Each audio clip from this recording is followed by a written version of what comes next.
Alors bonjour à toutes et à tous. Est-ce que vous m'entendez bien? J'espère que c'est le cas. En tout cas, merci, vraiment merci d'être aussi nombreuses et nombreux ce soir pour venir échanger, dialoguer, débattre avec notre invitée Rokhaya Diallo, que nous vous présenterons dans quelques instants. Avant de commencer, je voudrais d'abord souhaiter la bienvenue à Shadé Renaud, qui co-anime cet échange avec moi, qu'on présentera également tout à l'heure.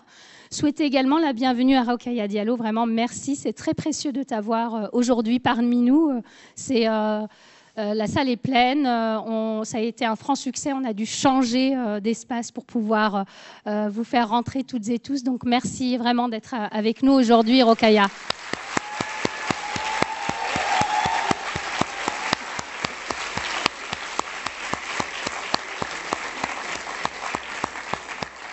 Je voudrais également remercier Catherine Passirani, vice-présidente à l'international, chargée de l'égalité et qui co-porte avec un certain nombre de collègues qui sont dans cette salle le mois du genre, la 9e édition du mois du genre sur la thématique militer. Donc je vais lui donner tout de suite la parole et ensuite on reprendra Shadé et moi pour la co-animation avec un temps de présentation rapide avant de donner la parole à Rokhaya Diallo puisque c'est elle que vous êtes quand même venue écouter aujourd'hui. Merci Shadia. Donc, mesdames, messieurs, chères étudiantes, chers étudiants, chers collègues et chers invités, donc bienvenue à cette soirée exceptionnelle organisée dans le cadre du mois du genre de l'Université d'Angers. Ce mois, comme vous le savez, est dédié à la réflexion, à l'échange et à l'engagement pour l'égalité. Et il nous offre une occasion précieuse de repenser les inégalités et les luttes pour la justice sociale. Ce soir, nous avons l'immense privilège d'accueillir Rokhaya Diallo, figure incontournable de la réflexion sur ces enjeux et de la scène militante et médiatique. Rokhaya Diallo est journaliste et intellectuelle, connue pour ses prises de position audacieuses et son regard critique sur la société française. Elle incarne l'intersectionnalité dans son engagement et est une des voix majeures dans la lutte contre le racisme et pour le droit des femmes. À travers ses engagements auprès d'organisations prestigieuses telles que les Nations Unies et l'Union européenne, ainsi que ses chroniques dans divers médias, elle s'attaque aux injustices sociales et culturelles. Elle a cofondé l'association Les Indivisibles et signé des travaux essentiels comme le documentaire Les Marches de la Liberté. Rokhaya Diallo vient également de publier un ouvrage intitulé Le Dictionnaire amoureux du féminisme, qui sera disponible dès jeudi. Et ce livre constitue une nouvelle étape dans son engagement, apportant une réflexion personnelle et approfondie sur le féminisme. Donc cela me permet de mentionner bien évidemment l'exposition « Les femmes sont dans la rue » qui est actuellement visible à la bibliothèque universitaire de Belle-Beille, également organisée dans le cadre du mois du genre et que je vous encourage vivement à aller découvrir. Actuellement en résidence à l'université de Georgetown aux États-Unis, Rokhaya Diallo poursuit ses recherches sur la justice sociale et l'égalité des genres. Elle a été classée parmi les 100 femmes françaises les plus influentes et figure dans des listes de personnalités puissantes comme celle de Politico ou de Slate. Elle est régulièrement invitée à s'exprimer également dans des médias internationaux, notamment le New York Times. Rokhaya Diallo s'attache à déconstruire les représentations, à questionner les normes, à analyser les mécanismes de domination sous divers angles. Cette conférence est une occasion unique d'examiner avec elle les enjeux liés aux inégalités de genre, de race et de pouvoir dans une démarche de réflexion et d'analyse approfondie. Elle permettra sans aucun doute de remettre en question nos certitudes et de mieux comprendre les structures sociales qui nous entourent. L'université, à travers la recherche et les enseignements, forme des citoyens libres, éclairés et responsables, et des conférences comme celle-ci y participent activement. Nous espérons donc que ce moment sera plus qu'une simple conférence, mais un véritable appel à l'action, à l'engagement et à la construction d'un avenir plus juste et équitable. Je tiens à remercier chaleureusement toutes les personnes, tous les organisateurs du mois du genre, tous ceux qui nous aident, qui passent beaucoup de temps à cette organisation, ainsi que tous nos partenaires que l'on retrouvera aussi après la conférence. Et j'exprime ma gratitude à vous tous présents ici ce soir. Donc, comme l'a dit Shadia, Nous avons dû même changer de salle pour accueillir tout le monde, donc c'est un grand succès. Donc sans plus attendre, je laisse la parole à Shadia Arabe, géographe à l'Université d'Angers et chercheuse au CNRS, qui animera le débat avec Shadé Renaud, qui va prendre ma place, militante féministe et antiraciste, responsable dans des structures associatives féministes et d'éducation populaire. Je vous remercie.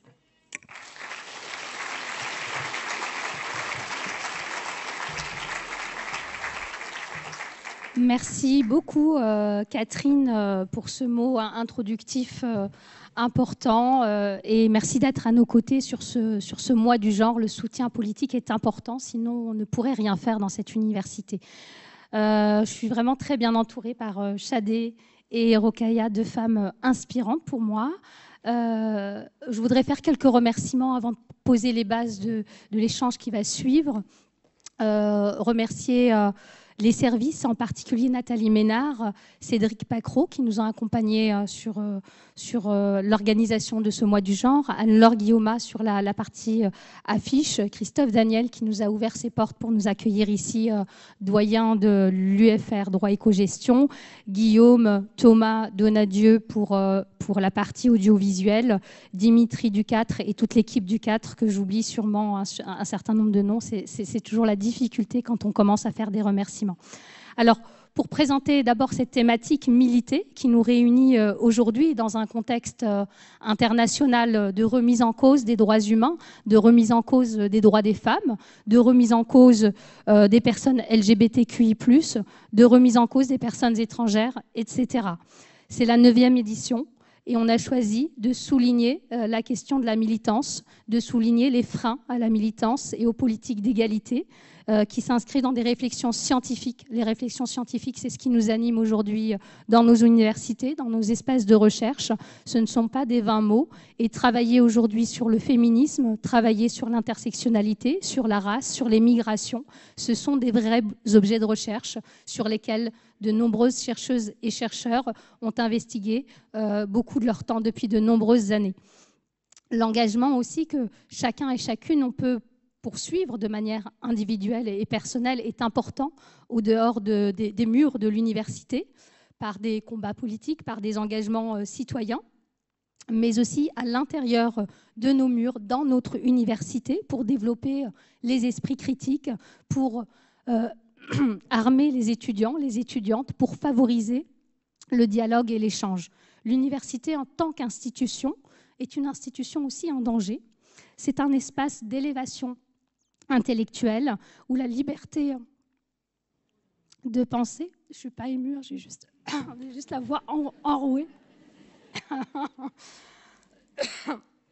qui est un espace d'élévation intellectuelle et de liberté de penser, d'un esprit critique qui est essentiel pour continuer à travailler aujourd'hui au sein de l'université. Elle joue un rôle crucial dans la formation intellectuelle en permettant aux plus jeunes d'explorer des idées, de remettre en question les connaissances existantes et de développer une pensée critique, autonome et libre. C'est un lieu où la diversité des idées doit être non seulement tolérée, mais elle doit être encouragée. La diversité des idées, la diversité des personnes. C'est pour cela que dans le cadre de cette thématique militée, il nous est paru crucial d'entendre des voix diverses et d'inviter Rokhaya Diallo. C'est une voix parmi d'autres, parmi celles qui militent et qui résistent aujourd'hui aux nombreuses oppressions, violences et discriminations. Merci.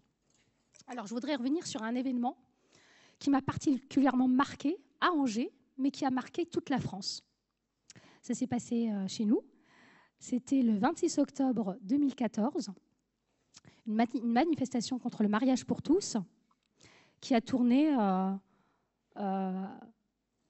avec violence, puisque les participants ont porté des autocollants représentant Christiane Taubira, leur ministre de la Justice, avec une banane dessinée sur son visage. L'image de la banane est un symbole historique de dévalorisation et d'humiliation des personnes noires, perçues comme un acte de racisme. Une année après cet événement, je participais au jury des Yabon Awards.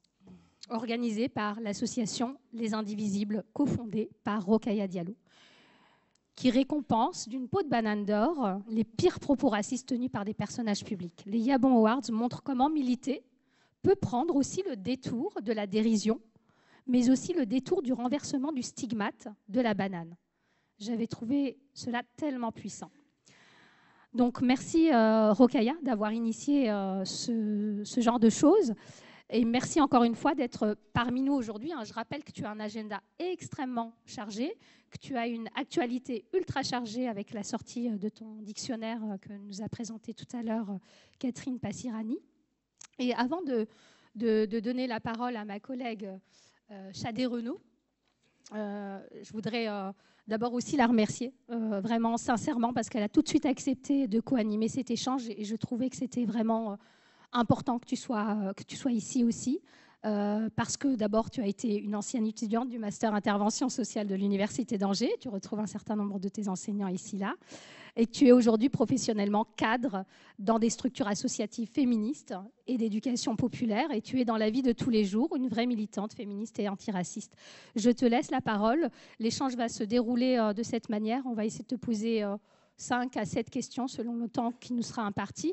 Et on laissera une demi-heure à la fin pour que vous puissiez quand même échanger avec Rokhaya Diallo. Je tiens juste à vous dire qu'elle a un train qui sera le dernier train. Donc absolument à 20h10, on devra arrêter cet échange. Donc merci à toutes et à tous. Et je te laisse la parole, Chadé.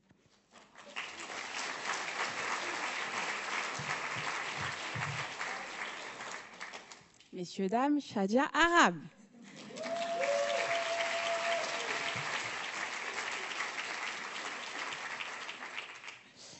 Alors, en effet, je m'appelle Chadé Renaud et je suis ici plutôt en ma qualité de militante. Voilà, par où commencer ? J'ai 40 ans bientôt, et c'est carrément OK. Hein. On ne va pas le laisser patriarcat en rajouter encore plus sur notre santé mentale. Donc 40 ans, c'est OK. Je suis militante antiraciste, décoloniale, féministe, écologiste et libertaire. Bon nombre de camarades sont présents, je vous remercie beaucoup. Si tous ces termes, c'est trop contraignant pour les SOSDEM, vous pouvez résumer ça à woke, c'est OK aussi. On est en toute détente. Parce qu'on ne peut pas faire que militer dans la vie. Je suis aussi allée un petit peu à l'école. Je suis donc animatrice sociale, travailleuse sociale de formation initiale. Et puis parce que je savais que je pouvais faire aussi bien, si ce n'est un petit peu mieux que certains de mes chefs, hommes blancs cis de plus de 50 ans et donneurs de leçons, j'ai repris mes études et je suis devenue cadre dans l'associatif, en effet. D'ailleurs, Shadia a été mon enseignante pendant 1 an et c'était incroyable, motherfuckers! Vraiment, quand on dit que l'université, c'est un espace de formation, d'émancipation, je rejoins complètement le propos.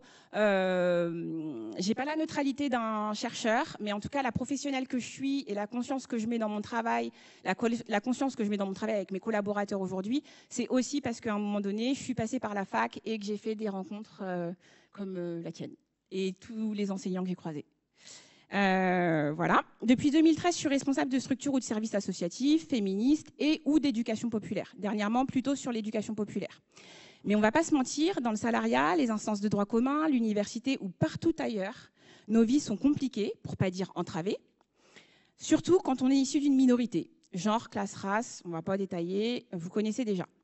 Donc heureusement, toutes et tous ici, ce soir, on résiste, on milite. Et c'est de cela qu'on va parler aujourd'hui avec toi, Rokhaya. Merci d'être là aujourd'hui dans le cadre du mois du genre pour t'associer à cette large programmation qui nous permet de réfléchir ensemble à de vastes sujets et notamment la manière dont on milite aujourd'hui dans ce monde. Donc, comme l'a dit Shadia, on reste, en tout cas si c'est confortable pour toi, sur un format de 4 à 5 minutes par question. Et ma première question, c'est pour comprendre ton parcours et ton engagement militant, resituer un peu les choses. Est-ce que toi, du coup, tu peux recontextualiser comment et à quel âge a commencé ton militantisme? Dans quel type d'organisation, syndicat étudiant, association de quartier, je ne sais pas. Et à partir de ce déclic, de cette conscientisation-là, comment de ton vécu personnel, tu es passé à la dimension politique, et en particulier sur les sujets du sexisme et de la racialisation? Merci. Alors, bonsoir à toutes et à tous. Je vous remercie infiniment pour l'accueil chaleureux, d'être venu en nombre. C'est vraiment, ça fait vraiment chaud au cœur. Merci à vous deux, merci à vous trois même de m'avoir ainsi présenté et de m'avoir permis de m'exprimer dans le cadre du mois du genre, qui est un cadre extrêmement riche. Je suis vraiment très très honorée de m'inscrire dans cette programmation qui a l'air vraiment très très vive et de proposer beaucoup de belles choses. Donc voilà, pour commencer, je suis très contente d'être là, donc merci pour ça. Pour la question de mes engagements, en fait, il y a plusieurs étapes. Il y a des étapes qui sont liées, je dirais, à ma prise de conscience. Je pense qu'il y a des choses que j'ai commencé à réfléchir un petit peu dans mon coin sans nécessairement les associer à une organisation. Donc des lectures que j'ai eues jeune, à partir de 20 ans. J'ai commencé à lire Naomi Klein et Aminata Traoré, donc, qui est une intellectuelle. Donc, Naomi Klein, c'est une journaliste canadienne qui travaille beaucoup sur la question des multinationales et des dommages qui sont causés par leur mode de production. Et Aminata Traoré, c'est une intellectuelle malienne qui travaille sur la question de la dette, la prétendue dette qu'ont de nombreux pays africains à l'égard des pays du Nord, qui sont en fait des dettes irremboursables et qui correspondent aussi à des pesanteurs coloniales. Donc ça, c'est des choses que je lisais sans me dire qu'il y avait déjà un lien entre l'Afrique et mes origines. Enfin, je ne voyais pas les choses comme quelque chose de personnel, mais bon, je l'ai compris très vite. Et puis c'est une époque où j'étais étudiante, moi je travaillais chez H&M, donc en termes d'entreprise qui met la pression aux gens. Enfin, j'ai très vite fait le lien entre ce que je faisais comme job étudiant et ce que produisaient en fait ces vêtements. On n'appelait pas ça encore la fast fashion et c'était tout nouveau en France à l'époque où j'ai commencé à travailler là-bas. Donc c'était plutôt bien vu. Et puis mon expérience personnelle a commencé à percuter l'actualité que j'observais à la télévision. Donc le début des années 2000. C'est le Front National à l'époque qui arrive au second tour, Nicolas Sarkozy qui devient ministre de l'Intérieur, donc qui commence à banaliser certains discours sécuritaires. Et en même temps, moi, je m'intéresse au féminisme et donc je décide de rejoindre une organisation féministe tout à fait mainstream qui s'appelait Mixité à l'époque. Parce que ça m'intéressait et voilà. Et en fait, le moment où je m'engage dans le féminisme, c'est le moment où on commence à avoir des débats nationaux sur le port des signes religieux à l'école, qui en fait sont des débats sur le port du foulard par les femmes musulmanes. Et je me rends compte en fait que dans l'organisation féministe où je suis, la plupart des personnes sont favorables à l'interdiction des signes religieux. Et je me dis, en fait, je suis pas du tout d'accord avec ça. Je vois pas du tout ce qu'il y a de féministe dans le fait d'empêcher des filles d'aller à l'école. Enfin, pour moi, c'était antinomique. Et donc, je comprends que c'est pas un endroit où, en tout cas, moi, je pourrais m'épanouir parce que j'ai le sentiment que toutes les femmes, en tout cas, dont j'ai envie de parler, ne seront pas représentées. Et donc, je m'éloigne un petit peu de ça et je commence à m'intéresser aux questions un peu d'héritage colonial. Et il se trouve que l'année après le vote de la loi sur les ports de signes religieux à l'école, arrive la mort de Zied Benna et Bouna Traoré, qui, poursuivis par des policiers, en fait, ils étaient trois, un troisième de leurs camarades s'appelait Mouhitine Atoun, donc 3 adolescents qui ont entre 15 et 17 ans sont poursuivis par la police en 2005. Et en fait, ils n'ont rien fait, mais ils ont peur. Il se trouve que c'est le soir, c'est le ramadan, donc ils ont envie de rentrer chez eux jeûner, donc ils n'ont pas envie de se faire arrêter. Ils se réfugient dans un transformateur électrique et malheureusement, 2 d'entre eux meurent électrocutés et le 3e survit, mais vraiment avec des blessures sévères, sans compter les dommages psychologiques liés à la perte de ses amis. Et donc, à partir de cet incident, des révoltes en fait éclatent dans tout le pays. Et la manière dont ces révoltes sont couvertes par les médias m'interpelle et me donne vraiment envie de me poser la question de pourquoi en fait on ne voit pas des êtres humains, on ne voit pas des adolescents. Et en fait, on entend des gens dire oui, quand on n'a rien à se reprocher, on ne fuit pas devant la police, etc., etc. Et donc moi, ça nourrit ma réflexion. Et c'est vraiment comme ça qu'en fait j'ai commencé à penser, à réfléchir aux indivisibles, parce que je voulais en fait proposer une autre manière de, en tout cas. Proposer, c'est un peu ambitieux. C'était pas mon ambition à l'époque. J'imaginais pas une seconde que je ferais de la télé. Donc c'était plutôt l'idée d'essayer de contrecarrer un discours médiatique dominant et d'identifier les propos racistes qui me semblaient se multiplier à l'époque. Je n'avais rien vu. Je pensais pas qu'on en serait là 20 ans plus tard. Mais voilà, à l'époque, c'était un petit peu le projet. C'est comme ça qu'on a créé Les Indivisibles en sollicitant des amis autour de moi. Alors justement, en parlant des Indivisibles, c'est en 2006, je crois, que tu cofondes avec d'autres cette association des Indivisibles et qui a mis en place notamment, mais pas seulement, les Yabon Awards. je voudrais justement que tu reviennes sur cette association. Quelles en étaient les revendications? Quel sens tu donnais à ce moment-là au militantisme au sein des Indivisibles? Moi, j'ai bien noté qu'il y avait 2 événements marquants. Il y a eu une association mixité féministe, mais un féminisme dans lequel tu ne te reconnaissais pas. Et l'événement de Ziad Ebouna qui t'a particulièrement marqué. Donc, peux-tu nous parler des Indivisibles, Rokhaya, Oui, s'il te plaît? il y avait ces événements publics et puis il y avait les questions personnelles, c'est-à-dire qu'en même temps que tout se passait, tous ces événements se passaient, alimentaient un discours médiatique où effectivement, sur la loi contre le voile, parce qu'il faut dire les choses, eh bien, il y avait des débats tous les jours à la télé. En fait, à l'époque, on avait l'impression que la France était envahie de filles, de musulmanes voilées qui voulaient aller à l'école. Ce qui, pour moi, n'est pas grave, mais bon, apparemment, ça posait problème. Alors qu'en réalité, il y avait vraiment un décalage entre le nombre de personnes concernées et le nombre de débats. Et donc, à titre personnel, c'était aussi le regard qu'on portait sur moi. C'est-à-dire qu'en tant que personne noire, à l'époque, la présentation des personnes noires était encore moins juste qu'aujourd'hui. Et donc, je me suis retrouvée souvent exposée à des questions sur ma propre identité. Et c'est aussi la raison qui m'a donné envie de montrer, à travers les Indivisibles, qu'être français, c'était pas une apparence raciale, c'était pas une religion, c'était quelque chose qui venait avec toutes sortes d'expressions corporelles, culturelles et d'apparence physique. Donc c'est la rencontre vraiment de 2 choses. Moi, à quoi j'assistais, et des questions qu'on me posait, que je m'étais jamais posées sur mon identité, qui ont donné lieu à la création des Indivisibles. Et nous, ce qu'on a choisi, comme tu l'as mentionné un peu au départ rapidement, Shadia, c'est qu'on a essayé d'utiliser l'humour et la dérision. Et donc, effectivement, le fait d'être en contre-pied avec les discours racistes dominants et de s'en moquer en les récompensant, c'est aussi la démarche qu'on a choisie et qui nous a donné, en fait, énormément de visibilité, beaucoup plus que je l'aurais imaginé au départ. C'est-à-dire que, évidemment, quand on a créé l'association et qu'on a décidé de récompenser les personnalités publiques, on voulait de la visibilité, on voulait faire du bruit, mais ça a produit un résultat bien plus important que ce qu'on pouvait imaginer. On s'est retrouvé en fait très vite exposé avec plein de médias qui sont venus couvrir la première cérémonie, qui en plus on avait eu de la chance parce qu'on avait demandé à des personnalités d'être dans le jury, et donc dans le premier jury on avait Lilian Thuram, on avait Audrey Pulvar qui présentait le JT à l'époque, donc c'était assez énorme, et donc on a une attention qui nous a un petit peu dépassé mais qui a produit quand même un effet assez conséquent. Et donc c'est une association qu'on a fondée avec des amis, des connaissances, donc des personnes qui n'étaient pas dans le monde politique, syndical ou militant. C'est vraiment des gens, pour le coup, qui n'avaient pas nécessairement d'histoire militante, qui étaient, voilà, c'était plutôt des gens qui n'étaient pas dans les circuits traditionnels de ce qu'on pouvait trouver habituellement.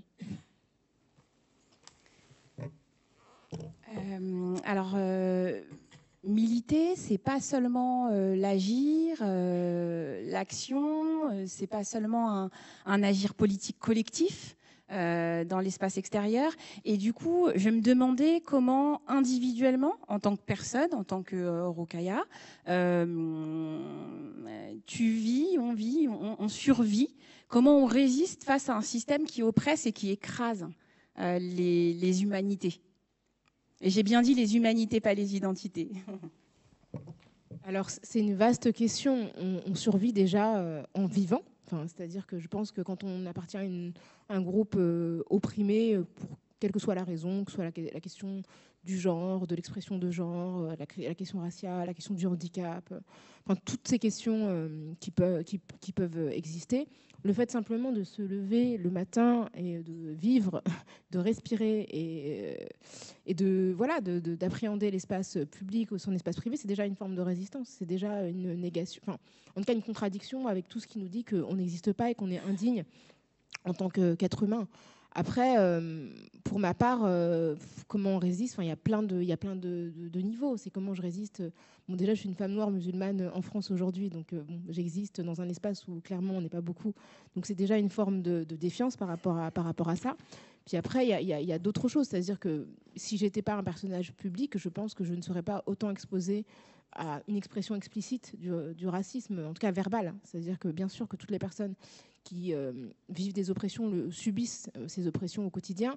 Mais moi, du fait de ma visibilité, j'ai accès à des insultes de personnes qui me connaissent, que je ne connais pas, à un niveau en fait qui n'est pas un niveau moyen. Donc nécessairement, comment on se protège, j'essaye déjà de comprendre d'où proviennent ces mécanismes. Ce que je comprends en prenant la parole en public, c'est que c'est pas moi qui suis visée. Ces gens-là ne me connaissent pas. Quand on m'insulte, quand on me menace, on s'en prend plutôt à ce que je représente et on essaye de m'intimider et aussi d'intimider toute personne me ressemblant, susceptible de vouloir prendre la parole en public. Parce que le fait de me rendre la vie difficile dans l'espace public, c'est une manière de dire si vous y allez, en fait, c'est ça qui va vous arriver. Et donc, moi, je le prends comme ça. Je le prends pas personnellement parce que je sais que c'est pas ma personne qui est en cause.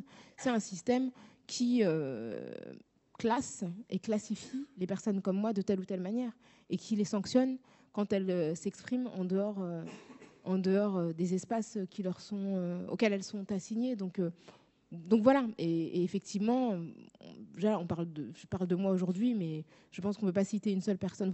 Tu as cité tout à l'heure Christiane Taubira.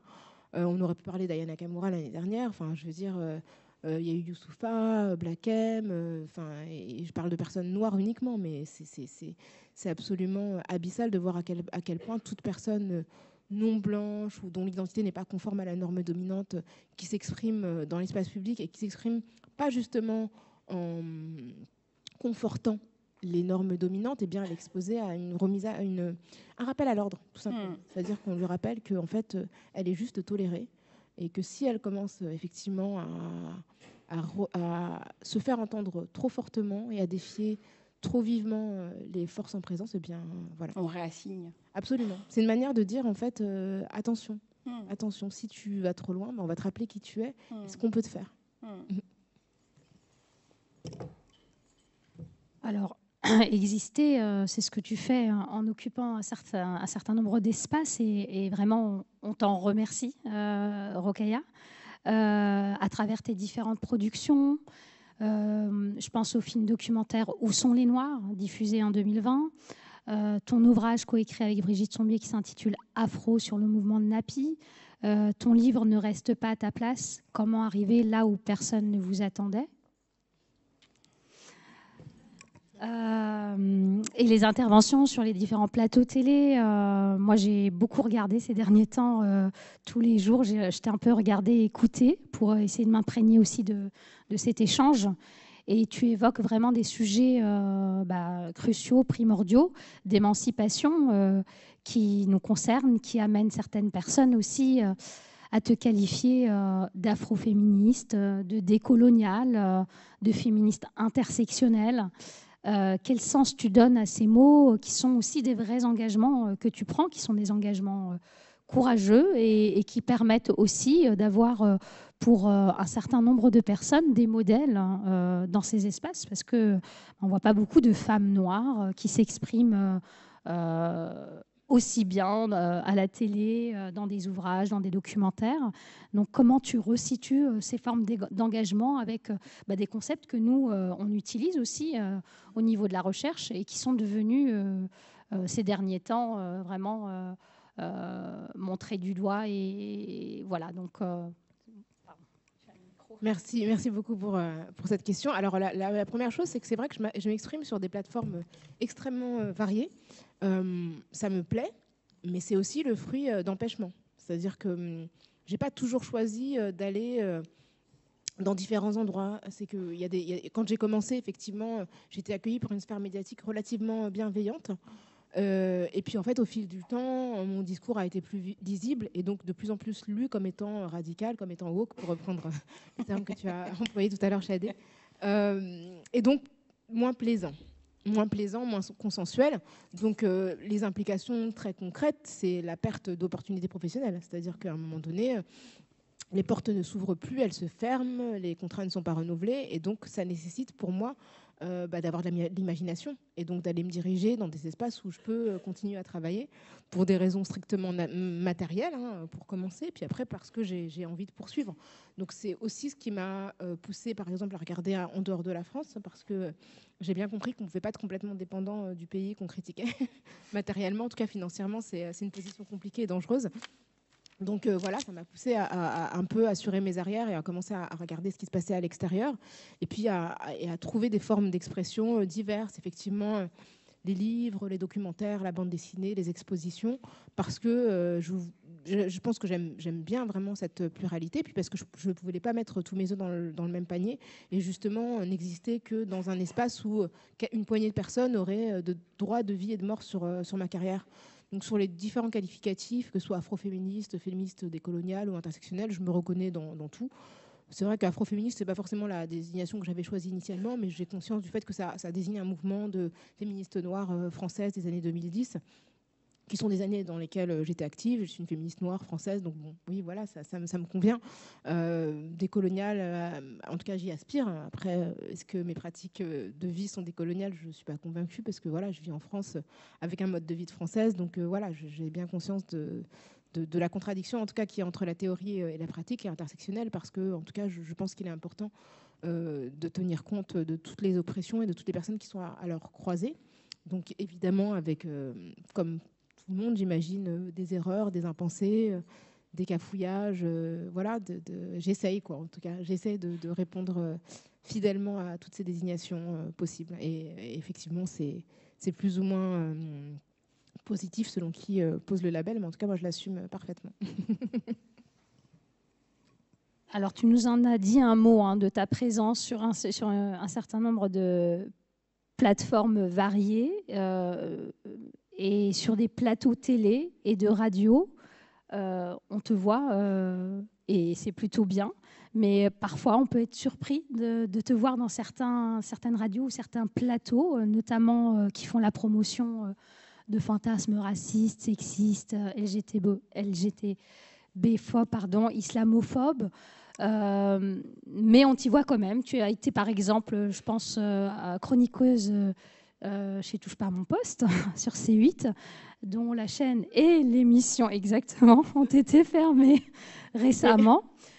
Donc, on s'est posé la question avec Shadé sur derrière ces choix, qu'est-ce que tu dis de ta présence finalement?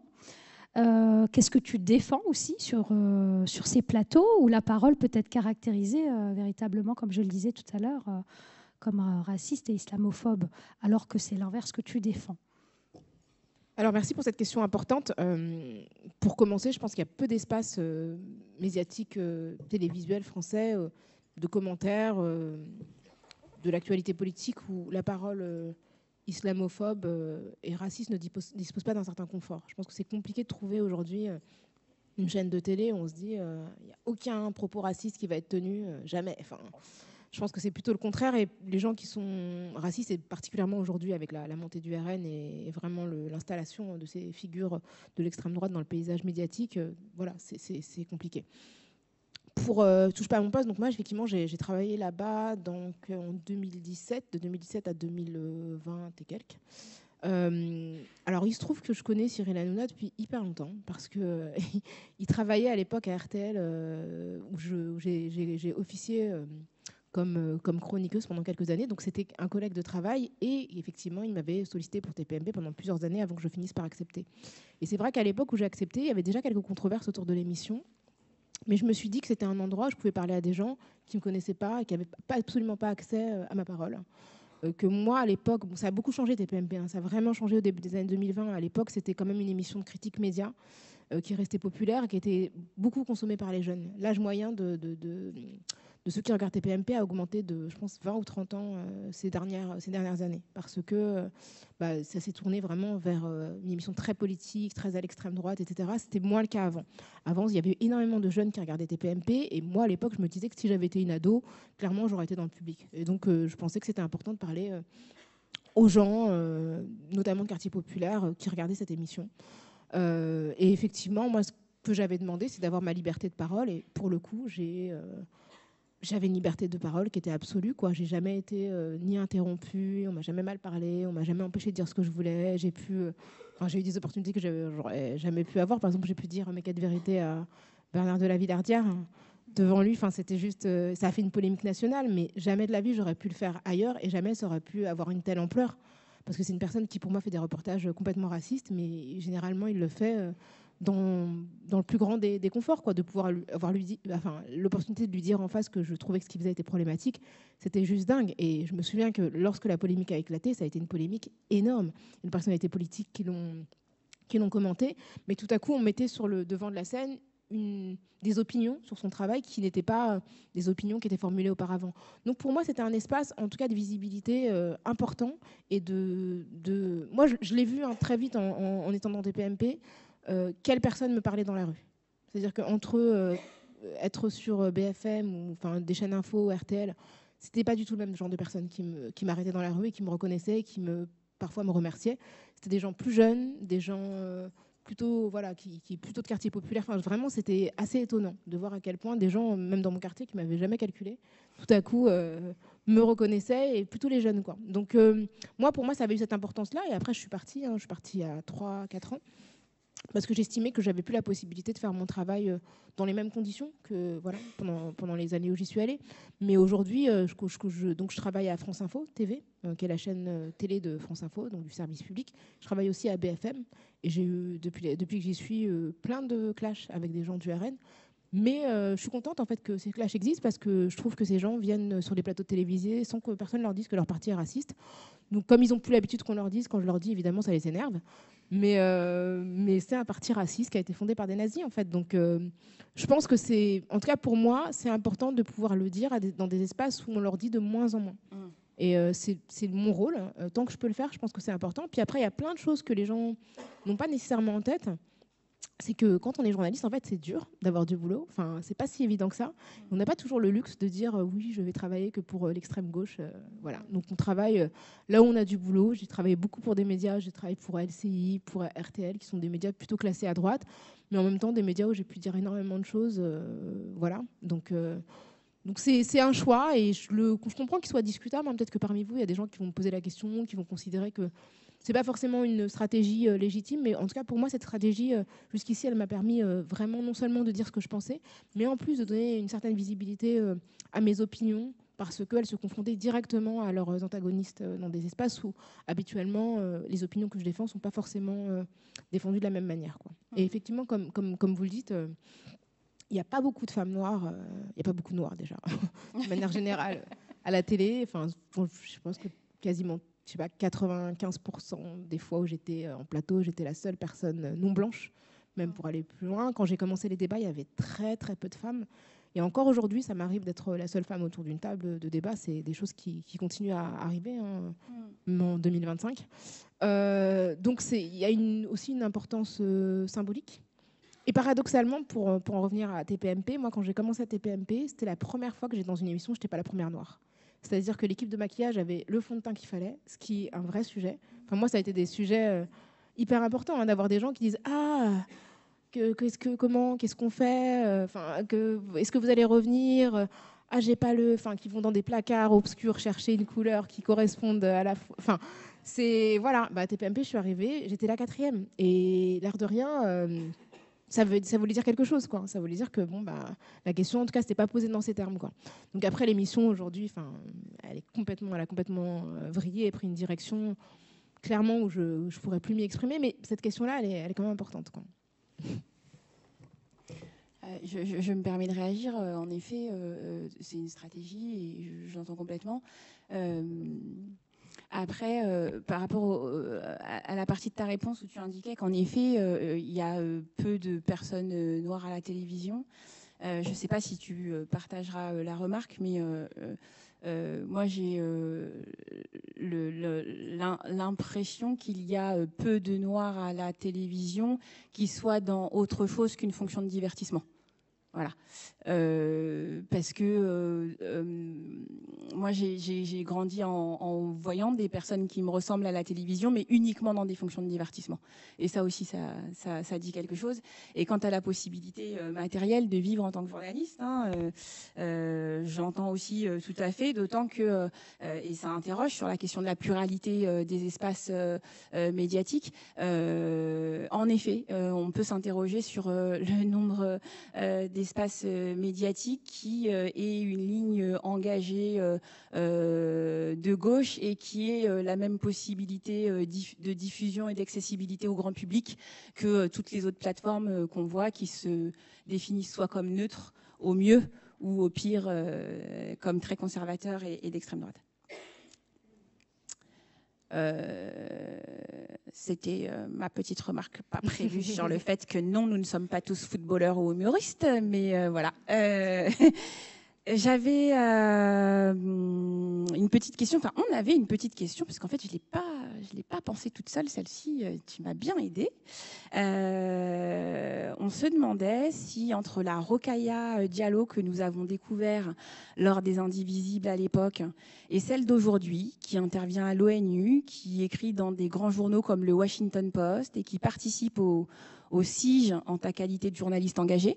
Donc je précise pour celles et ceux qui ne connaissent pas le CIGE, c'est le Centre pour la justice intersectionnelle, association créée en 2017 à Berlin pour favoriser les activités de plaidoyer, de recherche et de formation pour une politique de lutte contre les discriminations et une action égalitaire et inclusive. Vaste programme. Entre ces deux époques et ces deux Rokhaya, est-ce que tu utiliserais toujours le mot militer pour définir tes activités ? Alors ce mot, il est hyper intéressant parce que c'est vrai que il a plusieurs... il peut être lu de manière vraiment plurielle. Dans le sens où, effectivement, moi, le terme de militer, je l'employais surtout dans le cadre d'un engagement associatif explicite. Et c'est vrai qu'aujourd'hui, je ne l'emploie pas spontanément. Et puis surtout, j'ai remarqué qu'il était souvent utilisé dans les désignations médiatiques pour disqualifier les gens. C'est-à-dire qu'il y a des gens qui vont me qualifier de militante ou d'activiste pour me nier mon travail journalistique ou de réalisatrice. C'est-à-dire que là, on ne va jamais dire que des journalistes qui défendent complètement des idées opposées aux miennes, on ne va jamais les qualifier de militants. Moi, ça va être la militante. Alors, je n'ai pas de problème avec le fait d'être qualifiée de militante, mais je trouve qu'il y a un usage de ce terme qui est destiné vraiment à invisibiliser mon travail. C'est-à-dire que quand on dit que je suis militante, on oublie de dire que, en fait, oui, mes idées, je les défends à travers des productions qui sont diverses et qui sont variées. Et donc, c'est hyper intéressant, hein, parce que je me souviens, l'année dernière, il y avait un article à mon sujet dans le Figaro. Et vous vous doutez du contenu. Et donc j'avais été qualifiée de me présenter comme militante. Et puis, dans l'article, il y avait écrit « Qui se dit journaliste ». Je me dis, mais déjà, j'écris pour Le Guardian, c'est mieux que le Figaro. Donc, qui se dit journaliste parmi nous deux, enfin de nous deux, je ne sais pas. Mais c'était, voilà, et c'est vraiment cette... et donc, dans ce cas-là, le terme de militante venant de certains espaces et de certaines personnes, je le prends vraiment comme une tentative de disqualification. Après, aujourd'hui, je dirais que je suis une journaliste engagée. Je milite pas au sens où je participe parfois à des actions collectives, mais je suis pas dans un collectif ou dans des espaces où on se voit régulièrement pour donner lieu à des actions. Donc c'est en ça que je me dirais moins militante que j'aurais pu le dire à l'époque où vraiment je tenais les Indivisibles avec d'autres, quoi.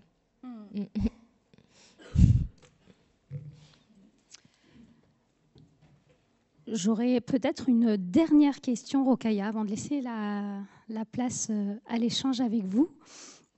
On est dans le cadre du mois du genre, on le disait tout à l'heure, c'est un mois d'engagement féministe, militant, de mise en valeur des recherches sur le genre, sur le féminisme. On a découvert ta récente actualité avec la sortie de ton ouvrage de plus de 600 pages intitulé « Dictionnaire amoureux du féminisme ». Dans le résumé, tu évoques « Le féminisme ne peut se contenter de corriger quelques injustices en surface, c'est une révolution ».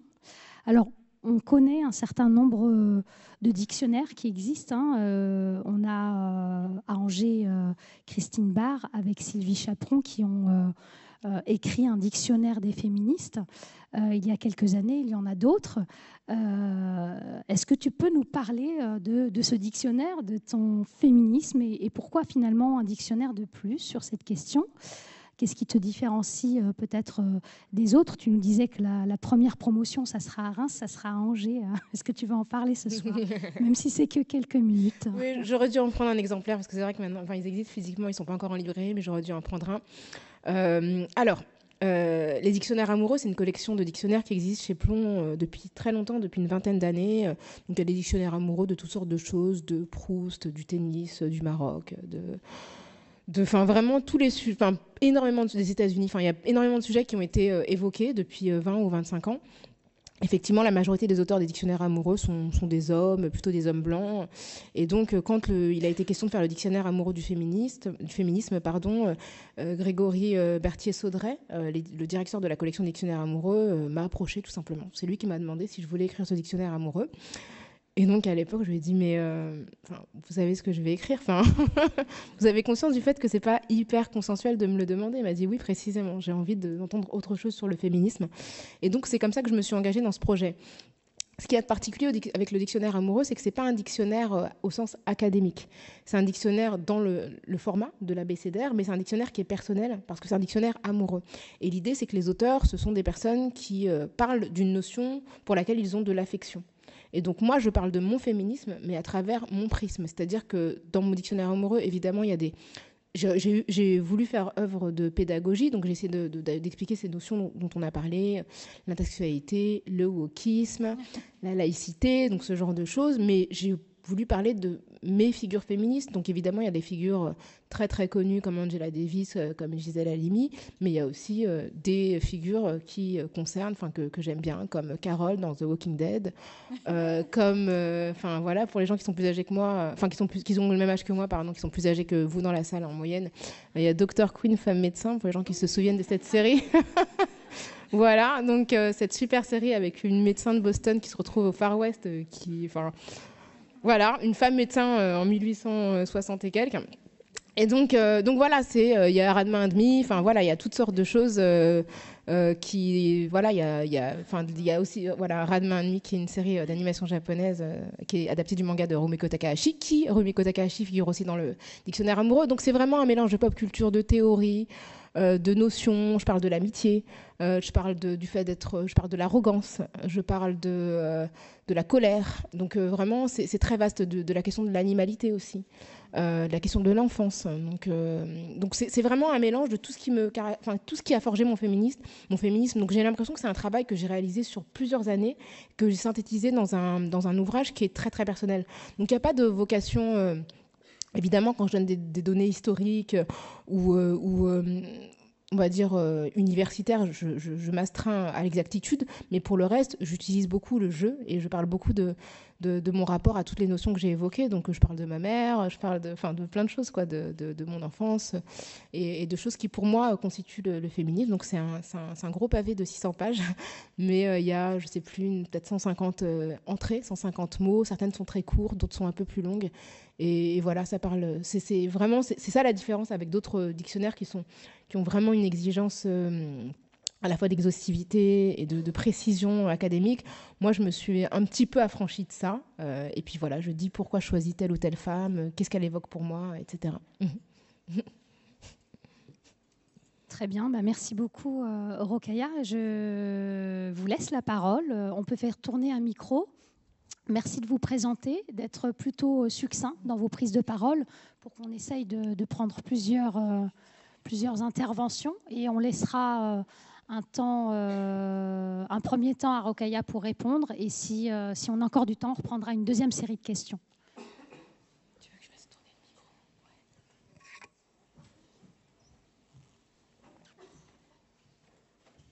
Ouais. Allez, il faut juste qu'il y ait une première personne qui se lance et après ça va le faire. Ah.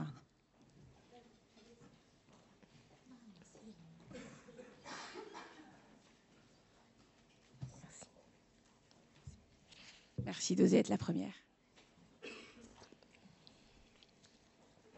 Merci beaucoup pour votre intervention. Et donc moi, j'ai fait un master de sciences du langage et j'ai travaillé sur votre podcast Kif Taras, co-animé avec Grace Lee. Et j'ai une question par rapport justement à l'auto-identification des personnes concernées. Et notamment en écoutant l'ouverture du podcast, c'est assez édifiant justement pour voir que il y a quand même pas mal d'identifications qui ne sont pas du tout comme la perception extérieure et voire même hors norme. Je pense par exemple dans un des épisodes, il y a une femme qui est perçue comme asiatique mais qui dit qu'il s'est longtemps perçue comme blanche. Et j'aurais voulu savoir pourquoi, par exemple, ce genre d'identification, c'est encore très, très, très difficile d'entendre d'entendre ces voix-là, notamment, et notamment dans les milieux militants. Et très vite, ils peuvent être disqualifiés, soit en les traitant de parce que tu as été matrixé ou tu subis l'oppression, alors que moi, ça m'a toujours interrogée, alors que précisément, dans les approches critiques, on dénonce un système, et si on n'accepte pas que parfois il y a des identifications qui sont hors système, voilà. Donc j'aurais voulu savoir votre opinion par rapport à tout ça. On en prend plusieurs, c'est ça? Ou... S'il y a plusieurs mains qui se lèvent, sinon tu peux peut-être y aller. Je vais commencer par vous répondre. Déjà, bonsoir, et merci beaucoup de ce travail que vous faites sur Kif Taras, qui est un podcast que je suis très très fière d'avoir créé avec Grassley. Effectivement, on demande au début de chaque épisode, on demande aux personnes que nous invitons s'ils ou elles se situent sur le plan racial, et si c'est le cas, comment elles s'identifient. Et donc effectivement, il y avait cette jeune femme qui a été adoptée, donc qui est d'origine coréenne, et qui a été adoptée par une famille française blanche, et c'est pour ça qu'elle ne percevait pas son caractère asiatique qui était perçu par les autres, parce qu'elle était environnée et socialisée comme une personne blanche. Et donc, je pense qu'il y a plein de choses à dire sur la manière dont la France, y compris dans les cercles militants, refuse de se confronter aux questions raciales et aux questions de son héritage colonial. Moi, ce que j'entends beaucoup par rapport à mon travail, on vous dit vous êtes matrixé. Moi, ce qu'on me dit, c'est que je suis sous influence américaine, états-unienne, en gros, que j'importe des choses en France qui n'ont rien à voir avec la France, et que ici, c'est pas comme ça. On est universaliste. On voit pas les couleurs. Donc voilà, je pense que, je sais pas si vous avez vu cette émission la semaine dernière où Jean-Michel Apathy intervenait sur, je sais pas si vous avez vu cet extrait tourné, où en fait on parlait des massacres commis par les nazis à Oradour-sur-Glane, où des bâtisses ont été brûlés par l'armée allemande à l'époque, etc. Et donc Jean-Michel Apathy dit des Oradour-sur-Glane, on en a fait plein, nous, en France, les Français, en tant que colons. Et en fait, ce qui était fou, c'est de voir à quel point le refus en fait, autour de la table, c'est-à-dire que personne ne lui a laissé finir une phrase. Comment ça, la colonisation, vous osez comparer la colonisation au nazisme? Bah ouais, en fait, c'est vraiment, il y a une méconnaissance de l'histoire, parce que ne pas comprendre la conquête l'invasion coloniale de l'Algérie, que les méthodes en fait d'étouffement par le gaz et par les résidus de fumée, elles ont été créées, contre la révolte haïtienne, et aussi et développées après, déployées contre les Algériens. Ces méthodes il y a un historien qui s'appelle Claude Ribes parce qu'en fait quand il y a eu la révolte d'Haïti, en fait, on a étouffé les rébellions dans des cales de bateaux qui ont été en fait gazés, tout simplement. Et Claude Ribes parle de chambres à gaz flottantes, parce qu'en fait, les tests avant de perfectionner les méthodes contre les Juifs dans le cadre de la Shoah, ça a été produit sur plein de populations colonisées. Et donc, ce déni, pour moi, il alimente le refus d'entendre les conséquences en fait, de cette histoire. C'est-à-dire que quand on ne veut pas connaître l'histoire de France, quand on ne veut pas connaître l'histoire coloniale et l'histoire de l'esclavage française, eh bien, la conséquence, c'est qu'on ne veut pas entendre les gens qui ont hérité des stigmates créés à cette époque, et qu'en fait, on vit dans une espèce d'illusion. Et un exemple très récent que j'ai, c'est ce film qui a été réalisé par Simon Moutaïrou, qui s'appelle Ni chaîne ni maître, qui raconte de marronnage en fait, dans le cadre de l'esclavage sur ce qui s'appelait à l'époque l'île de France, qui est aujourd'hui l'île Maurice, donc dans l'océan Indien, et donc qui raconte une histoire qu'on ne connaît pas, en fait, qu'on ne raconte jamais. Ce film a très très bien marché en salle, mais il n'a eu quasiment aucune promotion médiatique. C'est-à-dire qu'il y a eu une espèce de décalage entre l'intérêt des gens pour cette histoire, vraiment la soif de comprendre, et les médias qui étaient dans une espèce de silence, malgré un casting qui est porté quand même par Benoît Magimel et Camille Cotin. Donc on se dit, a priori, si on a Camille Cotin dans un film, tout le monde va vouloir en parler. Pas du tout, en fait. Il a fait une émission de télé et c'est tout. Donc ouais, je pense que tout ça, ça fait partie de du même système. Et je vous invite à regarder un peu les travaux de Reza Zia Ebrahimi, qui est un universitaire qui travaille sur le déni en France, et qu'on a invité dans un épisode d'ailleurs de Kif Taras l'année dernière, et qui est super, qui est hyper intéressant. Vraiment, il travaille sur justement les caractéristiques spécifiques du racisme français, qui sont en grande partie relatives au déni.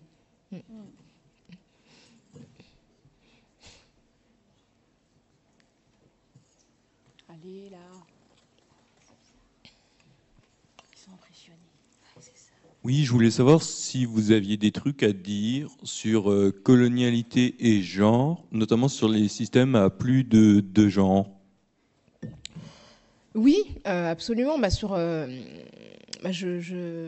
le dictionnaire amoureux qui a été évoqué, je cite les travaux de Oyeronke Oyewumi, qui est une intellectuelle nigériane qui travaille aux États-Unis, qui a écrit The Invention of Women, donc l'invention des femmes, en travaillant sur les Yoruba, qui sont la population dont elle est originaire, qui explique en fait que l'imposition de la binarité de genre est vraiment venue du processus colonial, et que en fait les populations Yoruba avant la colonisation avaient une structuration qui n'était pas du tout binaire en fait, et que les personnes qui sont identifiées comme femmes pouvaient au cours de leur vie, en fonction de leur âge, gagner une forme d'autorité qui correspondait à une désignation de genre qui n'était pas aussi fixe que ce qu'on a pu imposer, quoi. Et effectivement,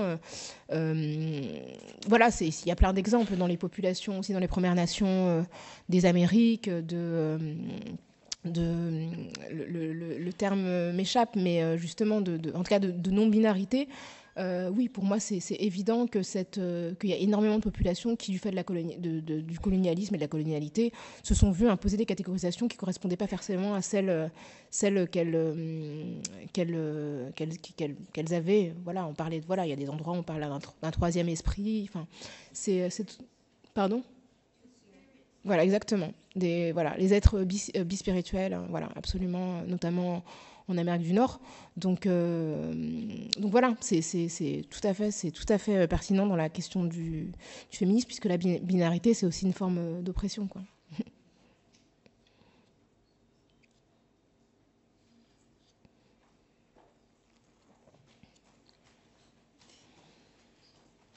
Les gens sont timides. Au moins, vous allez faire votre nombre de pas là pour la journée. C'est bien. C'est à qui sera le plus cardio. Exactement. Bonjour. Bonjour. J'aimerais poser une question parce qu'on voit là aux États-Unis qu'il y a une censure dans les discours, notamment qui concerne les questions, ce qu'on définit comme woke. Je me pose la question déjà, est-ce qu'on peut craindre ça en France? Et surtout, comment est-ce qu'on peut se préparer à ça? Comment est-ce qu'on peut l'anticiper? Est-ce que vous avez une réponse ou un début de réponse? Comment est-ce qu'on fait en fait? Alors, clairement, il y a une question effectivement de censure, mais même de censure d'ouvrage dans le cadre de l'enseignement scolaire, même avant la réélection de Trump. Ça avait déjà commencé depuis un moment, depuis sa première élection, puis le mouvement s'est poursuivi. Et je pense qu'en Europe, on n'est pas très loin. J'ai un exemple qui me vient en tête, c'est celui de Maboula Soumaoro, que vous avez déjà reçu ici, qui avait été invité au Parlement européen à former des membres du Parlement européen aux questions raciales. Donc c'est une universitaire qui travaille sur les diasporas afrodescendantes ou noires, et qui est extrêmement qualifiée donc, pour faire ce travail. Et du fait d'un courrier qui a été adressé à la présidente du Parlement européen par une élue je crois que c'est peut-être du RN, ou en tout cas un parti d'extrême droite. Et ce courrier a été appuyé d'un tweet de Marion Maréchal, qui fait partie de Identité, je sais pas quoi, un groupe comme ça qui s'appelle Identité en Europe, peu importe. Eh bien, ces deux mouvements, le courrier et le tweet, ont valu à l'événement autour de Maboula Soumaoro d'être reporté. Mais en fait, il a été sans doute annulé. Donc en fait, il a suffi un tweet, c'est surtout le tweet de Marion Maréchal qui a vraiment fait du bruit, pour que des gens du Parlement européen reculent, alors que ce parti est minoritaire, parce que c'est même pas le RN, c'est la droite encore plus, c'est le parti de Zemmour, donc c'est encore la droite l'extrême droite la plus minoritaire du Parlement européen. Donc je pense qu'il y a des gens qui obéissent par anticipation, c'est-à-dire qu'ils commencent à prendre des dispositions en imaginant que ça va plaire aux possibles personnes qui vont être élues. Et je pense qu'aujourd'hui, je suis sûre que dans des rédactions, il y a des gens qui commencent à anticiper 2027 et se dire, faut pas qu'on se mette trop mal avec le RN. Donc voilà, et c'est vrai que ça crée peut-être une survisibilité de certaines personnes qui ne devraient pas être aussi visibles, et puis une mise en contexte moindre de leur idéologie. Donc je pense qu'on doit être prêt aujourd'hui à faire face à toutes les possibles conséquences, parce qu'on va aller voir les conséquences. Quand Disney décide d'enlever son département DEI, diversité, équité et inclusion, ça veut dire que, depuis 15 ans, on voit bien quelle direction ont pris les productions, que ce soit Disney, Marvel, Star Wars. Donc qu'est-ce que ça veut dire sur ce qu'on va voir sur nos écrans ? C'est ça, en fait, la question qu'il faut se poser. Quand Amazon prend la même décision, qu'est-ce que ça veut dire sur les productions de Prime ? ça va avoir une incidence sur nous, donc il faut qu'on soit prêt et qu'on mette en place effectivement des dispositifs de réponse. Je ne sais pas lesquels, mais il faut vraiment qu'on réfléchisse dès maintenant et pas se dire ça va nous arriver parce que c'est en train de nous arriver en fait. Je me permets une petite réaction et une petite question. Déjà, soutien, j'imagine, de la plupart d'entre nous à Maboula Soumaoro, qui n'a pas seulement vu son événement être reporté, mais qui a aussi subi une vague de haine, comme tu en as aussi connu, et de harcèlement, et qui a dû donc fermer, en tout cas pour un temps, l'ensemble de ces plateformes. Et c'est aussi ça, donc les conséquences, c'est des personnalités politiques qui composent avec la réalité du Rassemblement national et de l'extrême droite, mais c'est aussi, pour en revenir à ce que tu disais tout à l'heure, rappeler aux gens qu'ils doivent rester à la place sociale à laquelle le système les assigne. Donc, gros soutien à Maboula Soumaoro. Ouais, elle a reçu, effectivement, tu fais bien de le rappeler, elle a reçu des menaces de mort sur son lieu de travail. Donc, voilà, c'est vraiment une mise en danger physique, quoi.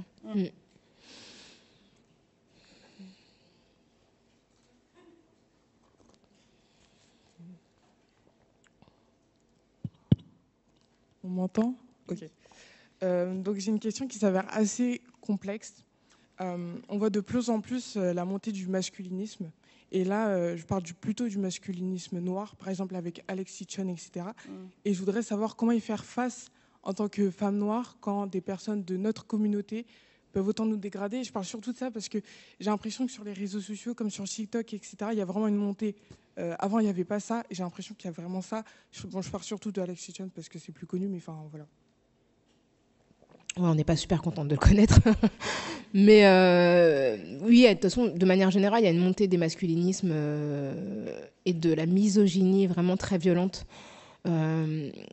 sur les réseaux, sur TikTok, etc., où effectivement il y a des discours vraiment qui minorent les femmes en les traitant vraiment de personnes sans intérêt, mais même humainement, quoi. C'est vraiment ce niveau de discours.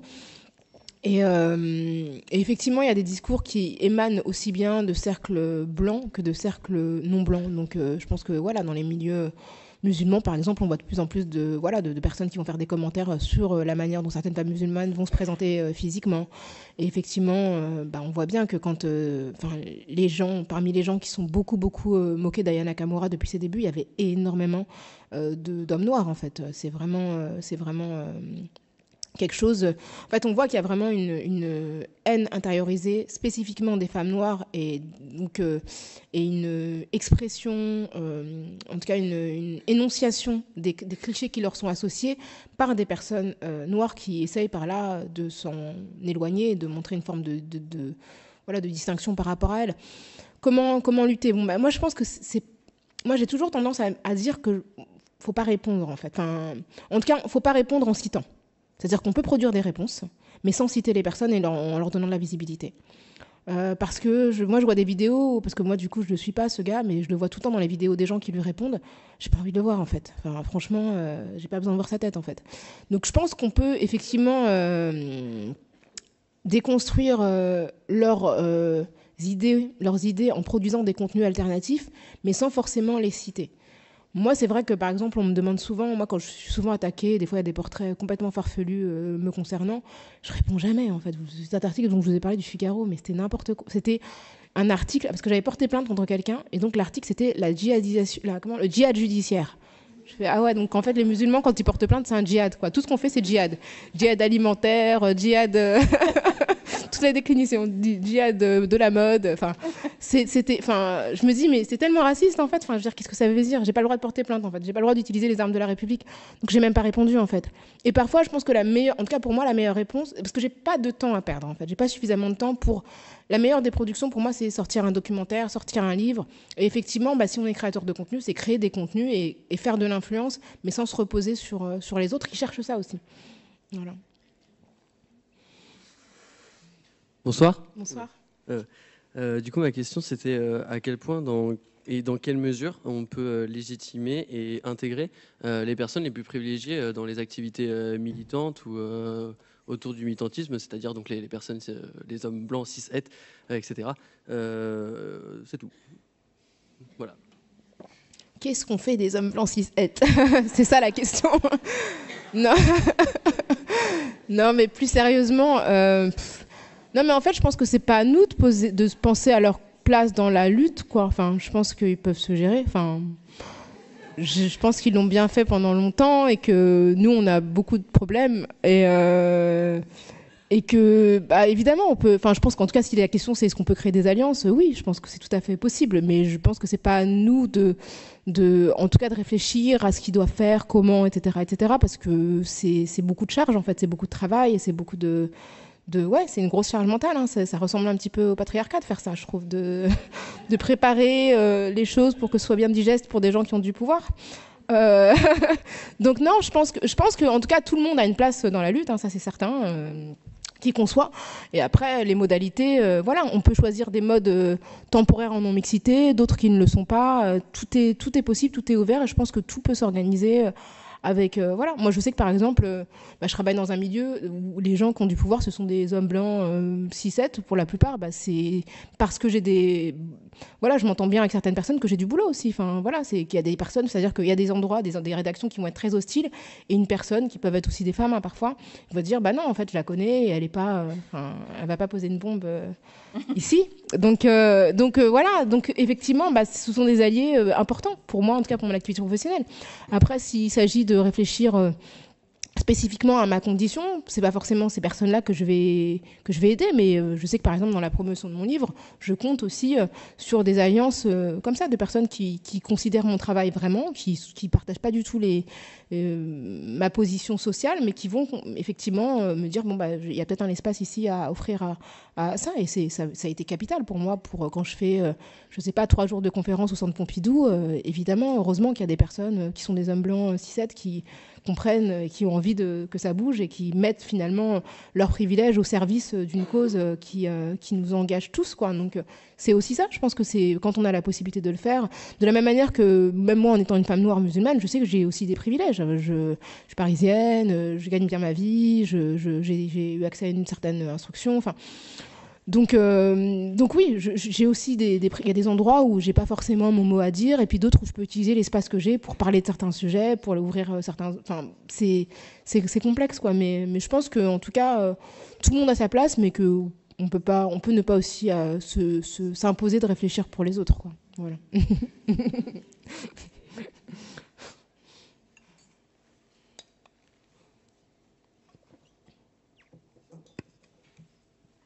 Oui, je pensais à vos collègues journalistes Blast, Mediapart, Street Press, Arrêt sur Image, Acrimed, etc., qui documentent et analysent et débunkent les fake news tenues par les journalistes de droite et d'extrême droite.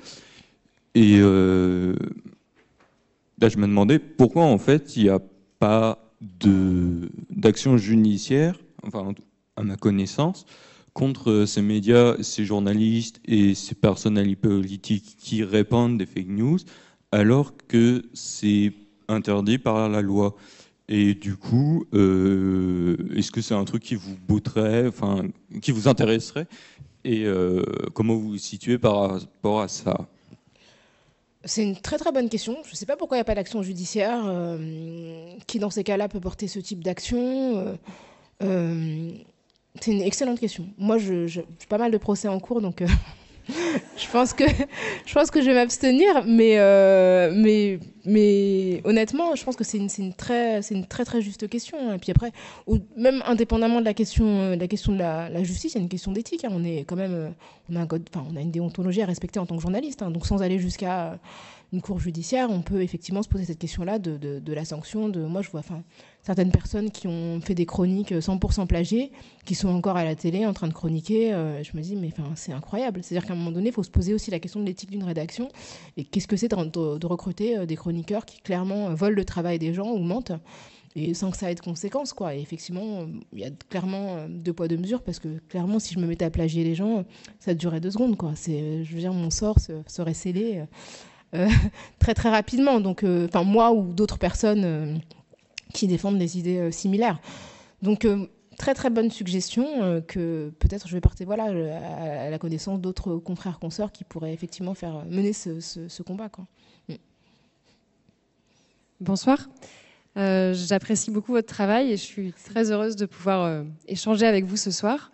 Je vous ai aussi découvert sur le podcast de Kif Taras, donc c'était une très bonne idée de le faire et de le poursuivre. Merci beaucoup. Je me demandais ce soir, voilà, par les découvertes que j'ai faites avec vous, quel serait votre prochain sujet de cœur sur lequel vous aimeriez approfondir? Vous êtes ici ce soir dans un cadre universitaire. Sur quoi est-ce qu'il faut se pencher demain pour faire progresser la société, en fait? C'est une très bonne question, très vaste. Je pense que, je l'ai évoqué rapidement, mais je pense que la question de l'animalité, c'est une vraie question. La question de la hiérarchisation, en fait, du vivant et de cette séparation artificielle qu'il peut y avoir entre nature et nous, enfin la nature et nous. Je pense que c'est une question super importante qui, pour moi, mérite vraiment une réflexion articulée quoi, et profonde. La question de l'enfant aussi, je pense que c'est un sujet voilà, en fait, de la minorité qui parfois est perçue comme une forme de possession et une absence de droit de s'exprimer ou de décider de son sort. Et puis après, pour ce qui me concerne, en ce moment, je travaille sur la question de la liberté d'expression des femmes journalistes. Et de toutes les entraves qui sont faites à leur expression, donc avec tout ce qui est relatif au harcèlement, qui est amplifié aujourd'hui par des moyens techniques, notamment l'intelligence artificielle, qui permet de produire en fait des contenus humiliants de manière quasiment automatisée. Donc c'est vraiment sur ça que je suis en train de travailler là en ce moment précisément avec une organisation internationale sur en fait l'état de cette question et aussi ce qu'on appelle les procès bâillons, puisque voilà j'en ai eu quelques-uns. Donc ces procès en fait qu'on intente à des gens pour les empêcher, pour les plier quoi en fait, parce que les procès ça coûte cher, ça prend du temps et donc on les attaque en diffamation pour les empêcher de s'exprimer. C'est-à-dire qu'à force de recevoir des attaques en diffamation, on finit par réfléchir à ce qu'on dit et par ne plus rien dire. Et donc, c'est aussi des moyens de pression qui entravent la liberté de parole, pas seulement des journalistes, mais de manière générale des lanceurs et lanceuses d'alerte et puis de tous les militants, militantes pour les droits humains, quoi. Donc ça, c'est un sujet extrêmement important, quoi.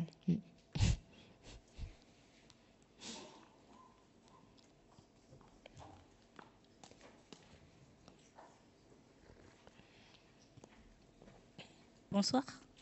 Bonsoir. Tout d'abord, j'aimerais exprimer mon admiration. Je vous connais depuis peu et je suis déjà fan. Merci, c'est trop gentil. La question d'avant, que pensez-vous de l'appropriation médiatique de l'extrême droite sur les réseaux sociaux comme TikTok, Instagram, sachant que beaucoup de jeunes y sont? Et qu'à moins qu'on soit dans des études comme le droit à la science politique, peu ont cette envie d'effectuer des recherches plus approfondies. Donc, inconsciemment, la fenêtre d'Overton s'agrandit et on est de moins en moins choqués, donc moins de rébellion, je peux dire. Donc, la question, c'est ce que je pense de l'utilisation plus grande des réseaux sociaux, c'est ça? C'est ça. J'ai pas entendu le début de la question, en fait. Qu'est-ce que je pense de l'appropriation médiatique de... D'accord. Donc, en fait, comment TikTok et ces réseaux-là progressent dans la médiatisation des contenus en général, quoi. Oui, parce que... je raconte un peu ma vie. Avant, j'étais dans des études de médecine et maintenant, je suis en droit.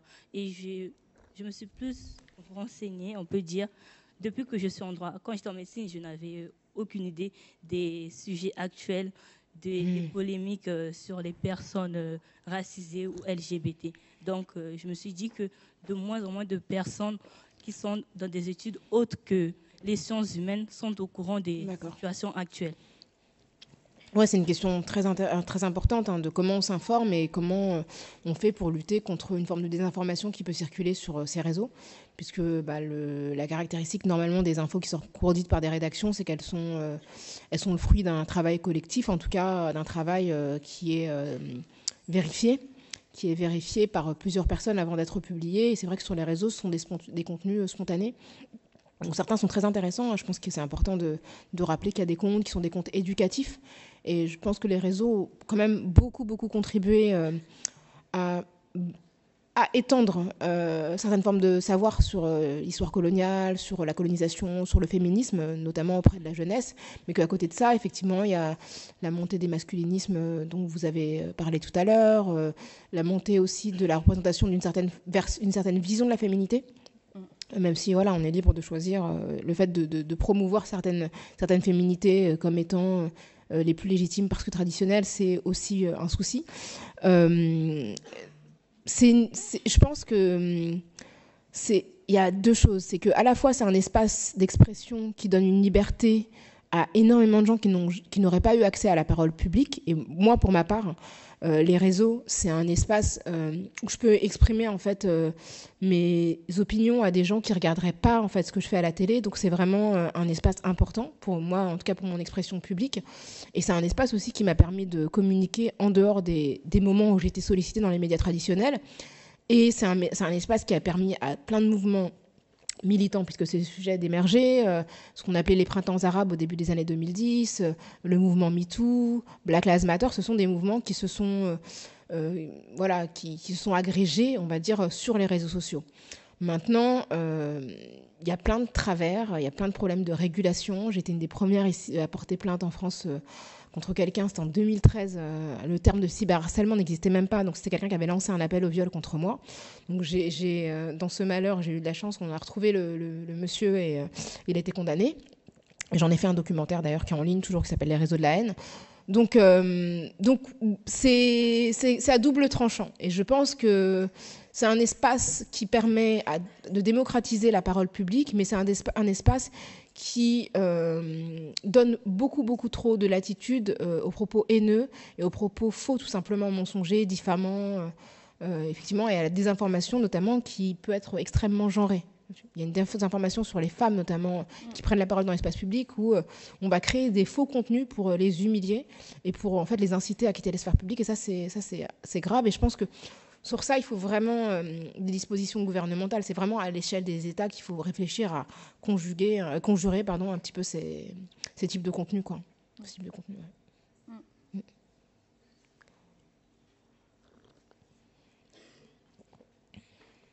Bonsoir. Vous rappeliez tout à l'heure qu'il y a constamment des rappels à l'ordre quand des personnes qui ne font pas partie de la majorité dominante s'expriment. Et je me demandais comment vous avez réussi à prendre votre place dans l'espace public, et est-ce que dès le début de votre travail de journaliste, vous avez eu cette éloquence-là et avoir C'est gentil, merci. Cette place? Merci beaucoup déjà pour cette remarque. Merci, ça fait chaud au cœur. Il y a plein de facteurs. Moi, c'est vrai que j'ai commencé la télé dans un contexte plutôt bienveillant. J'étais chroniqueuse, donc où je venais dans une émission du matin présenter des sujets. Donc il n'y avait pas vraiment de contradiction, même si j'ai commencé en même temps parallèlement à faire des débats à la radio. Moi, ce qui m'a vraiment donné, en tout cas qui m'a vraiment motivée dans ma prise de parole, c'était vraiment le souvenir de ma frustration de téléspectatrice. C'est-à-dire que j'ai tellement regardé de débats où des gens disaient des choses atroces et où je n'avais pas le pouvoir en fait, de leur répondre, que le jour où j'ai eu cette opportunité, je l'ai vraiment saisi comme un cadeau. Et donc, je me suis vraiment vengée. J'ai vengé la personne qui, quelques années auparavant, ne pouvait pas répondre en répondant directement. Donc, c'est compliqué parce que, effectivement, ce qui permet vraiment d'avoir une forme de fluidité quand on s'exprime sur des sujets, c'est vraiment de les travailler. En fait, moi, ce qui me donne de l'aisance, c'est vraiment d'arriver en faisant en sorte de bien connaître les sujets sur lesquels je travaille, ce qui fait que je peux répondre en fait, aux personnes qui peuvent contester mes propos de manière plus ou moins légitime. Hein. C'est-à-dire, on peut ne pas être d'accord avec moi sans qu'il y ait un problème, donc c'est respectueux. Et puis après, ça me permet de naviguer en fait, en fonction de ce qui se passe et de puiser un petit peu dans tout ce que j'ai appris sur le sujet et de pouvoir improviser en fait, quand les choses ne se passent pas comme prévu. Ça aide en fait, à avoir de la fluidité et à pouvoir rebondir vraiment quand on est contesté. Après, s'imposer, ça vient par plein de choses, ça vient par... moi, de toutes les façons, je savais que je ressemblais à personne autour de la table, donc nécessairement, je me suis dit, puisque je ressemble à personne, je vais arriver avec mon style, avec tout ce que j'ai et qui me caractérise, qui ne ressemble à personne autour de la table. Et puis vraiment la volonté de signifier quand les gens m'interrompaient, de dire écoutez, j'ai pas fini ma phrase, laissez-moi parler. Ça a été vraiment des années et des années de rappel à l'ordre, pour le coup, dans l'autre sens, de j'ai pas fini, en fait, juste voilà. Mais c'est plein de facteurs, vraiment, mais je pense que pour ma part, il y avait vraiment cette volonté très, très, très forte et sentiment d'injustice, en fait, qui vraiment me poussait à absolument, absolument vouloir répondre quand j'entendais des choses qui me posaient problème, quoi.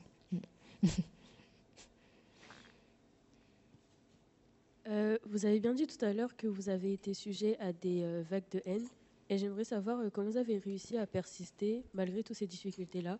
Et ce serait quoi les conseils que vous pourrez donner à une femme, notamment une femme nord-musulmane, qui aimerait emprunter cette route-là? Bonne question. Alors la première des choses que je me suis dit, et ça rend pas forcément les choses plus faciles pour tout le monde, mais de dire que c'est pas personnel, ça joue quand même. De dire que c'est pas moi qui suis visée en tant que personne, mais les idées que je défends et ce que je représente aux yeux des gens qui m'attaquent, ça joue énormément. Je pense que si on décide de se lancer dans l'arène publique en tant que femme, de manière générale, et plus encore quand on est une femme noire, musulmane en l'occurrence, c'est dur en fait. Il faut vraiment s'attendre à ce que ce soit pas facile, s'attendre à ce qu'on reçoive des insultes, des menaces, etc., etc. Ce qu'il faut se dire aussi, c'est que les personnes qui sont passées avant vous ont souvent pris des coups ou commis des erreurs que vous pouvez ne pas faire, par exemple. Donc c'est aussi pour ça que j'avais écrit Ne reste pas à ta place, parce que bien sûr j'ai fait des boulettes, j'ai dit des trucs que j'aurais pas dû dire ou pas dans la bonne forme, et j'en paye encore aujourd'hui les conséquences. Donc l'idée c'est que les personnes qui viennent après ne fassent pas les mêmes erreurs et qu'on gagne du temps comme ça. Donc je pense que la question de la transmission, la question vraiment du collectif, elle est importante. C'est-à-dire que si vous voulez vous aventurer dans un espace difficile, il faut vraiment essayer de voir qui l'a fait avant vous et comment vous pouvez essayer de glaner des retours d'expérience, etc., pour justement savoir comment vous protéger. Moi, je parle énormément avec des jeunes journalistes qui peuvent subir des agressions, des attaques, etc. Et en fait, il y a beaucoup de stratégies dans la manière dont on communique et dont on répond aux attaques. Et c'est important d'avoir quelqu'un qui a du recul, de dire en fait là non, ne réponds pas. Je pense que c'est pas une bonne idée de répondre tout de suite. Juste prends le temps, etc. Ferme tes réseaux. C'est vraiment important. Donc conseil que je vous recommanderais, c'est vraiment de vous entourer. Et puis pour ma part aussi, ce qui est important aussi, c'est d'avoir divers espaces d'expression. C'est-à-dire que il y a cet espace public, mais il y a aussi plein d'autres possibilités pour moi de pouvoir me retrancher, de faire des choses à l'étranger, de faire de la BD, de faire ce podcast dont vous avez parlé. Tout ça, pour moi, c'est une manière aussi de ne pas toujours être dans des espaces qui sont hostiles. Donc avoir un peu de variété, ça aide énormément. Mais vraiment, la transmission, le collectif, c'est le plus important.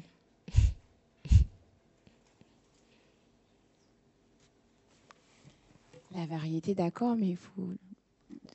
Comment on fait aussi pour ne pas être dans le burn-out militant à un moment donné? Il faut dormir déjà. Non, mais après, je fais attention à moi. Je dors, le week-end, je ne travaille pas.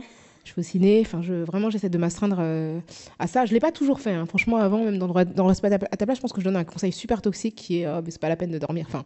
J'ai un truc un peu comme ça qui est vraiment... surtout, c'est vrai, pour le coup, ce conseil-là était vraiment nul. Mais j'étais plus jeune, je pense aussi. Mais non, il faut pas s'imposer. Je veux dire, on peut pas être là tout le temps. Des fois, on n'est pas là, on peut pas, et c'est pas grave.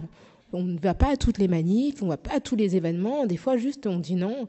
On n'est pas obligé d'avoir une raison, en fait. Le fait de juste dire, je peux pas, ou j'ai pas envie, j'ai envie de rester en pyjama chez moi, c'est pas grave, en fait. Je veux dire, la manif, elle va quand même marcher si vous n'êtes pas là. Je veux dire, ça change pas radicalement. On fait des choses, on en fait beaucoup, et il faut pas qu'on s'oblige à tout faire et être tout le temps là. Et si on n'est pas là, c'est pas une défaillance par rapport au groupe. Je pense que prendre soin de soi, quand on appartient à une catégorie opprimée, c'est aussi révolutionnaire. Prendre soin de soi, c'est absolument capital. Et il y a un exemple que je prends tout le temps, c'est celui de Martin Luther King. Donc, il a été assassiné quand il avait 39 ans. Et en fait, quand on a fait son autopsie, on s'est rendu compte qu'il avait le cœur d'une personne d'une soixantaine d'années. C'est ça, en fait, de s'exposer à un stress racial, à un stress qui est lié aux menaces permanentes. Et il faut vraiment se protéger de ça. Donc, faites des check-up. Franchement, la Sécu existe encore en France. Et vous permet de faire, je vous dis, il y a un bilan annuel gratuit qui est disponible par la Sécurité sociale. Donc, contactez, et vraiment, faites-le tous les ans, c'est super important.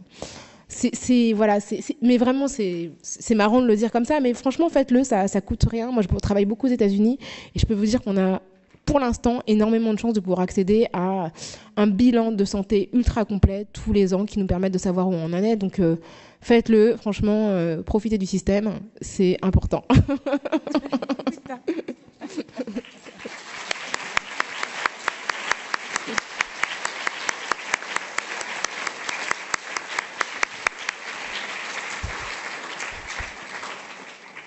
Je ne sais pas s'il y a une dernière et ultime question, sinon on peut s'arrêter là avec ces applaudissements. Ouais, David, je voyais que depuis tout à l'heure tu le fais.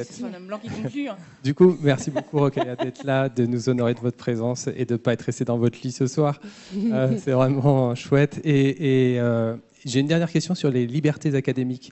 Vous venez de le dire, vous travaillez aux États-Unis, vous avez bossé un peu dans le milieu universitaire aux États-Unis, à Washington, l'université de Georgetown. C'est quoi votre ressenti, votre perception du milieu académique états-unien ?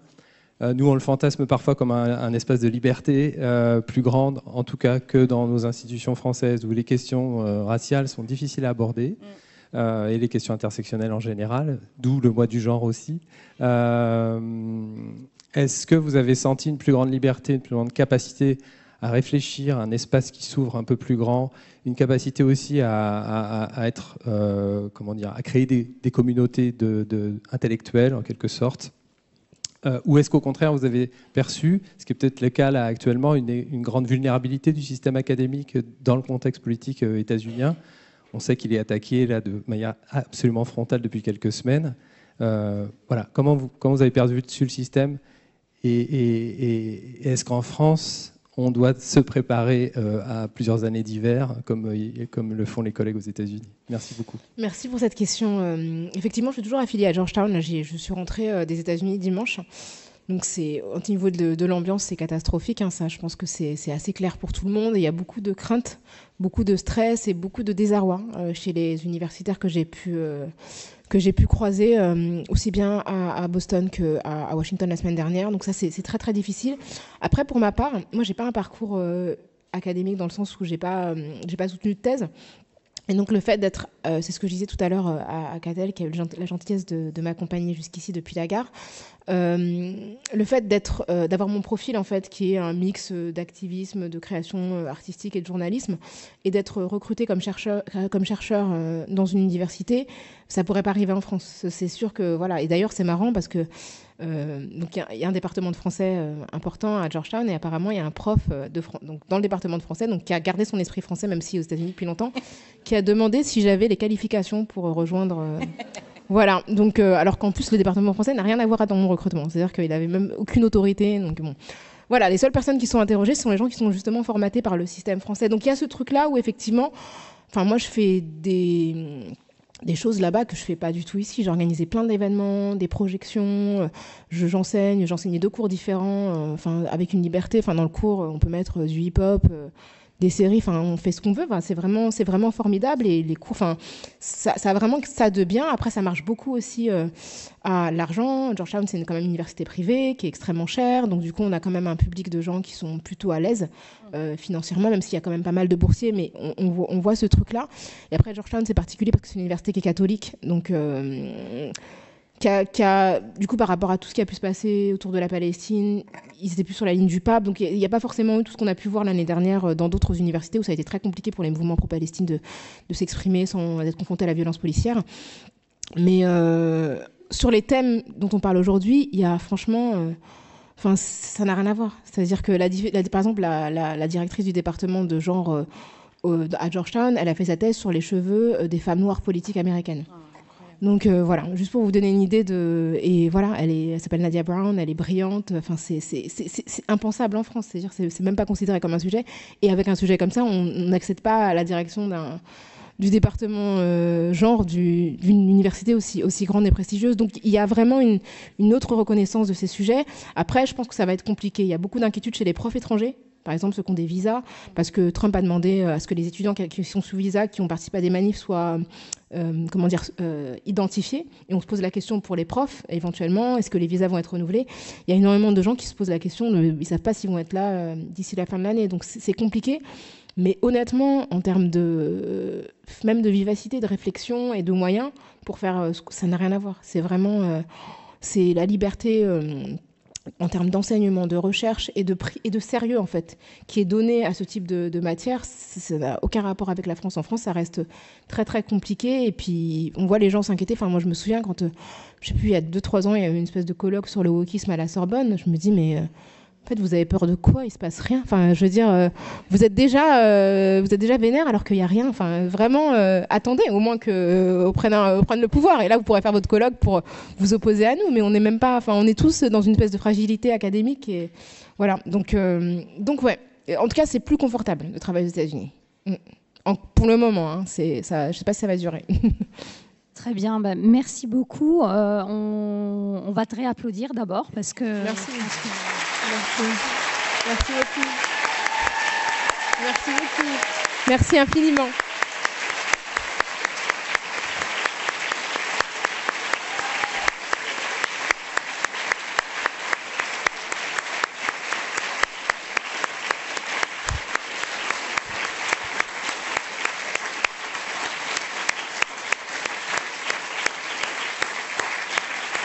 Faudra qu'on s'arrête à un moment quand même. Elle a un train à prendre. Et merci à vous et bravo à vous d'avoir organisé ça. C'est vraiment super et c'est très très très très précieux dans le contexte actuel. Donc vraiment bravo à toute l'équipe. Merci. Merci.